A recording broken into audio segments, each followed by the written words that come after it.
Salut à tous, je suis en train de tester l'un des gadgets sans doute les plus fabuleux du moment. Regardez ce que j'ai sous les pieds.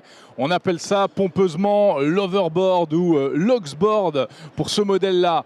De quoi s'agit-il? Eh bien, vous l'avez vu, deux petits trous et on fait absolument tout ce qu'on veut avec.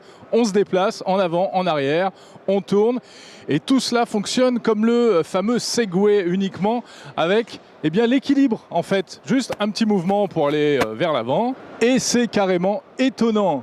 Alors ce système-là, ça commence à arriver sur le marché. Il y a plusieurs sociétés qui le proposent. Là, je suis sur un modèle fabriqué par une société hollandaise.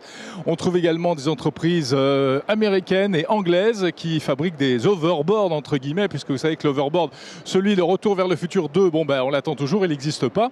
Alors quand vous êtes obligé de descendre de l'overboard, il faut le porter. C'est quand même plus d'une douzaine de kilos. Ça pèse son poids, hein. C'est un petit peu le souci quand même.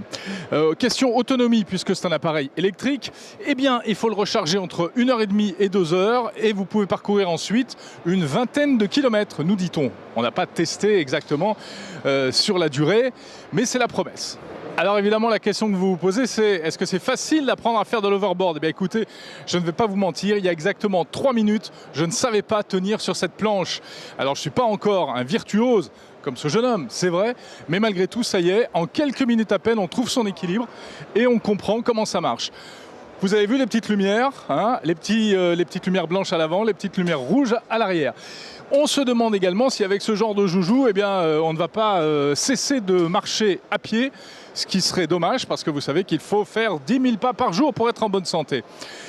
Non, rien ne vous empêche de continuer évidemment à grimper les escaliers et à faire du running.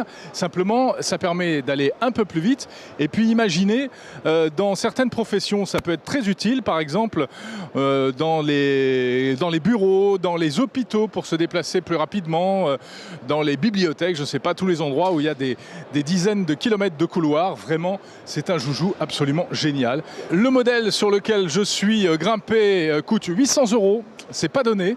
Un modèle donc fabriqué par une société néerlandaise.